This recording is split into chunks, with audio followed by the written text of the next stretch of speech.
Assalamualaikum warahmatullahi wabarakatuh. Gimana kabarnya anak-anak?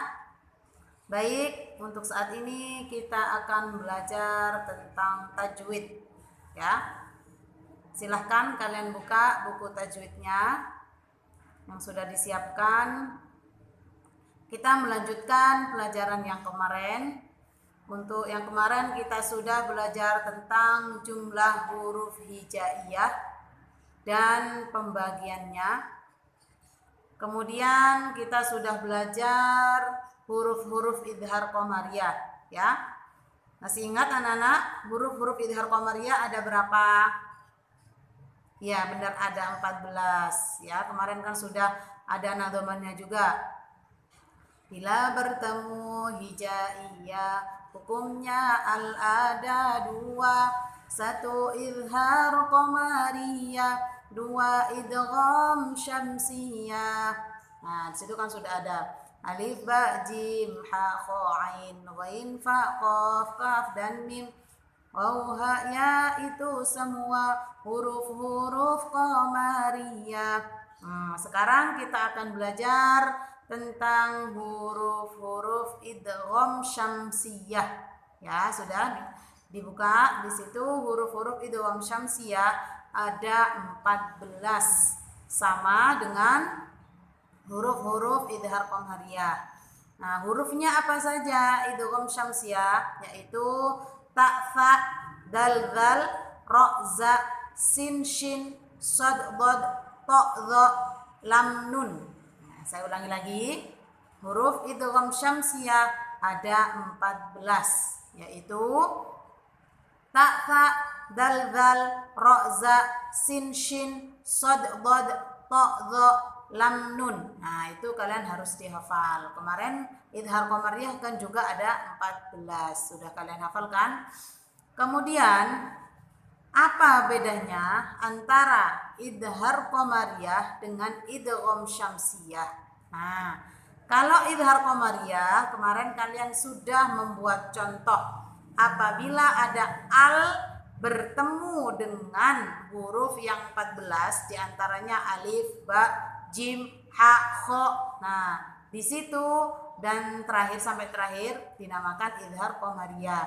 Sekarang apabila al bertemu dengan huruf yang 14 yaitu mulai dari ta, fa dan seterusnya, maka dinamakan idgham syamsiyah. Coba perhatikan kalian contohnya di papan. Nah, di sini apabila al bertemu dengan ta. Nah, contohnya seperti lafaz at-tawwabu. Ya, lafaz at-tawwabu. Al bertemu dengan ta. Ini namanya bacaan idgham syamsiyah. Selanjutnya yang kedua, al bertemu dengan sin. Contohnya assalamu. Nah, ini adalah namanya bacaan idgham syamsiyah. Nah, bedanya biar kalian mudah untuk membedakan, apabila idgham syamsiyah di sini setelahnya al ini ada tasdid, seperti contohnya ar-rahmanu. Nah, itu namanya idgham syamsiyah. Assalamu, at-tawwabun, sudah ada tasdidnya. Tapi kalau al-qamariyah itu sukun. Contohnya seperti ini al-qamariyah, alhamdu. Nah, alhamdu itu namanya idhar qamariyah. Jadi kalian untuk lebih mudah untuk membedakan mana itu idhar qamariyah, mana itu idgham syamsiyah. Kalau idgham syamsiyah setelahnya al ada tasdidnya. Jadi ada tasdidnya seperti itu. Seperti asy-syamsu, ar-rahmanu, nah, as-salamu, ar-rahimu. Nah, itu namanya idgham syamsiyah. Paham ya? Nah, nanti kalian saya kasih tugas untuk membuat contoh idgham syamsiyah. Sudah? Idgham syamsiyah bisa dipaham? Selanjutnya kita akan belajar tentang hukum nun sukun dan tanwin. Ya, hukum nun sukun dan tanwin. Silakan kalian buka. Hukum nun sukun dan tanwin ada 4 macam. Yang pertama adalah izhar, yang kedua adalah idgham, yang ketiga adalah iqlab, yang keempat adalah ikhfa. Ya. Di situ ada nadamannya, silakan kalian dilihat. Nun sukun dan tanwin, nun sukun dan tanwin. Nah, di situ ada berapa di situ pembagiannya? Ada 4. 1 izhar berarti terang, 2 idgham masuknya huruf, 3 iqlab suara mim sukun, 4 ikhfa berarti samar, dan di situ ada 4 ya. Baik, selanjutnya yang pertama kita akan belajar tentang izhar. Apa sih izhar itu? Situ silakan kalian baca. Izhar itu artinya jelas.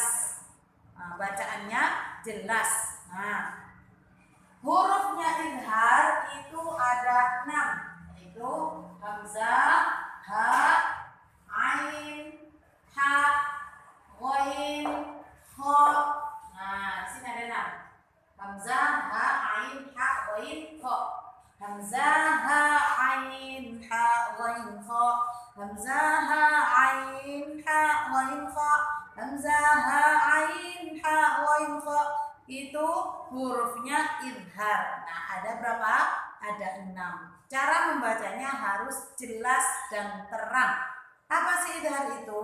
Apabila ada nun sukun atau tanwin bertemu salah satu huruf yang 6 ini, nun sukun atau tanwin bertemu salah satu huruf yang 6 ini dinamakan bacaan izhar. Namanya bacaan apa?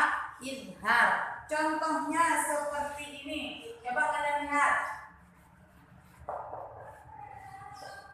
Man amanah. Nah, lafaz man amanah di situ ada nun sukun bertemu dengan hamzah. Nah, man amanah nun sukun bertemu dengan hamzah. Cara membacanya harus jelas, gak boleh dibaca man amanah, gak boleh. Tapi gimana? Man amanah, karena ini adalah bacaan izhar. Izhar artinya jelas. Nah, contoh lagi yang bertemu dengan ha. Contohnya seperti anharun. Nah, anharun, nun sukun bertemu dengan ha. Anharun. Nah, ini namanya bacaan apa, Nana? Bacaan izhar. Cara bacanya gimana? Harus jelas. Sama. Jadi kalau ada nun sukun atau tanwin bertemu dengan hamzah, bertemu dengan ha, ain, ha, ghain, kha, maka ini dinamakan bacaan izhar. Contoh lagi yang tanwin seperti ini. Ghafurun halimun.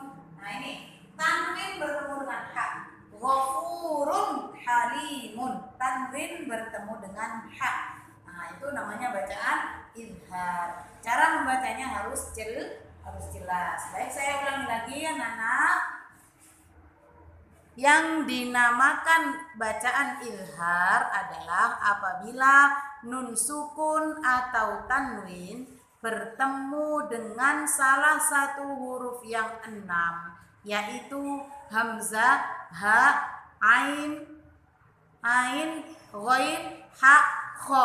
Nah, di situ dinamakan bacaan izhar. Cara membacanya harus dibaca jelas atau terang. Tidak boleh dibaca samar, tidak boleh dibaca mendengung. Nah, contohnya seperti yang saya tulis tadi, di situ ada man amanah, nun sukun bertemu dengan hamzah. Di situ juga di kitabnya kalian juga ada.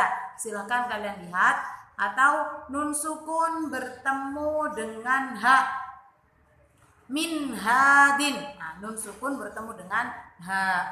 Nah, terus tanwin bertemu dengan ha, ghafurun halimun. Nah, di situ ya harus dibaca jelas karena ini namanya bacaan izhar. Bisa dipahami, anak-anak? Ya, kalau sudah bisa dipaham, saya minta yang pertama kalian membuat contoh dari idgham syamsiyah sebanyak 5. Idgham syamsiyah sebanyak 5. Tadi kan sudah saya jelaskan. Terus kemudian yang kedua, kalian membuat contoh bacaan izhar sebanyak 5 juga. Jadi jumlahnya ada 10. Ya. Kemudian setelah itu kalian foto dan dikirim ke saya. Jadi boleh kalian cari di Jilid Qur'ani bisa, atau kalian cari di Al-Quran juga bisa. Ya, silahkan kalian membuat contoh dari bacaan idgham syamsiyah dan bacaan izhar. Paham tuh? Nah, mungkin itu saja anak-anakku, semoga bisa difaham. Nanti kalau ada yang nggak difaham silahkan kalian tanya di grup ya. Mungkin itu saja dari saya. Assalamualaikum warahmatullahi wabarakatuh.